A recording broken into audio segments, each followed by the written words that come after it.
করতে করতেই জান যায়। একটু তো শান্তি হলে বসবো, সেই শান্তিটাও নাই।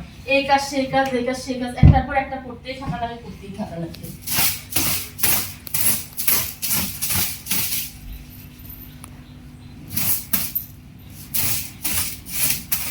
আবার কখন থেকে এসে বলবি খাবার দাও, এটা হয়েছে সেটা হয়েছে, একটার পর একটা একটার পর একটা হুকুম করতেই আছে করতেই আছে। কখন যাবার কে এসে হাজির হবে? এই বাড়িতে কখনো বিয়ে হয়েছে থেকে তখন থেকে শান্তি নেই, এই কাজ ওই কাজ ওই কাজ। এখন বিছনাপাতে গোছা ঘর গোছা যাইতে না যাইতে আরেকজন এসে হাজির হবি আবার। মামি আরে মামি তুমি মামা কই গেছে? মা বাবা কই যাবে? তার যে কাজ সেই কাজ, হয়তো টোটো কোম্পানির ম্যানেজার হয়েছে।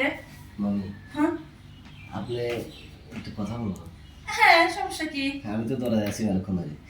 আপনার এই টকটকা মানে চেহারা, এত সুন্দর চেহারা দিয়ে তো আমার আসলে ভালো লাগতেছে না। সি ভাগ্নে, এসব কি উল্টা পাল্টা কথা বলতেছো? আর আমি তোমার মামি হই, আর মামির সঙ্গে কি এরকম কথা বলে? মামি, মামার সাথে আপনি শুয়ে থাকেন, আমি সাইড থেকে সব দেখি।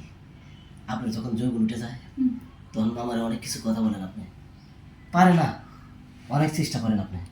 আপনার আগের বারে অনেক কিছু বলেন যে পরিজন হলে আমি গ্রামের লোক ঢেকে আনবো, আমি জানলাতে শুধু দেখি, কিন্তু কিছু বলতে পারি না।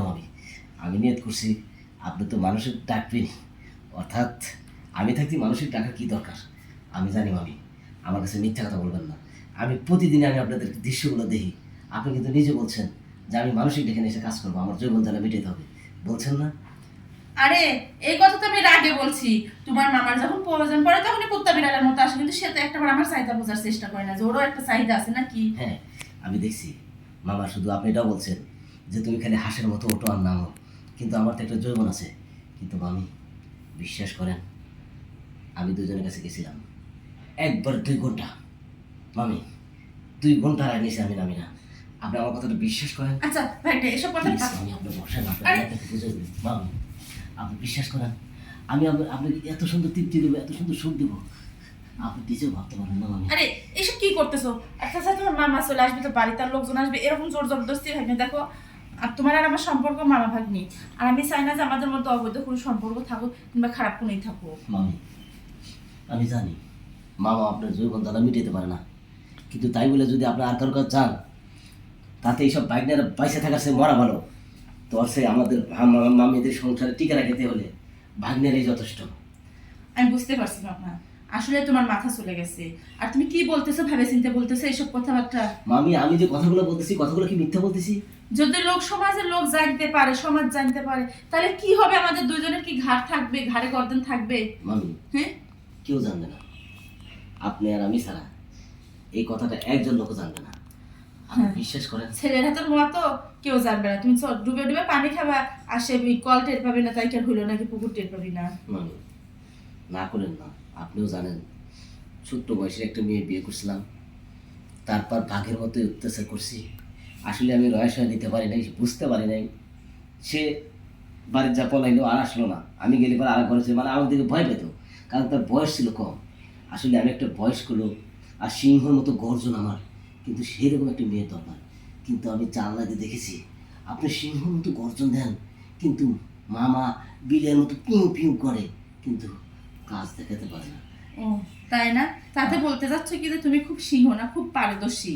আমি হুম। আমি বলছি না 2 ঘন্টা, যদি না পারি তখন বলবেন, আপনি একটা আমার শিকার হয়ে দেখেন।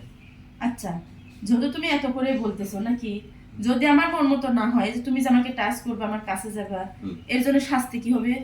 মামি তার জন্য আপনি যে শাস্তি দেন সেই শাস্তি আমি মেনে নেব। তোমাকে কিন্তু আমি গেরাম ছাড়া করবো, আমার সঙ্গে জোর জবরদস্তি করার জন্য মিথ্যা অপবাদ দিয়ে। অথচ আমি যে ইচ্ছাকৃতভাবে তোমার সঙ্গে লিপ্ত হচ্ছি, এটা কিন্তু কাউকে আমি বুঝতে দিব না, কেমন?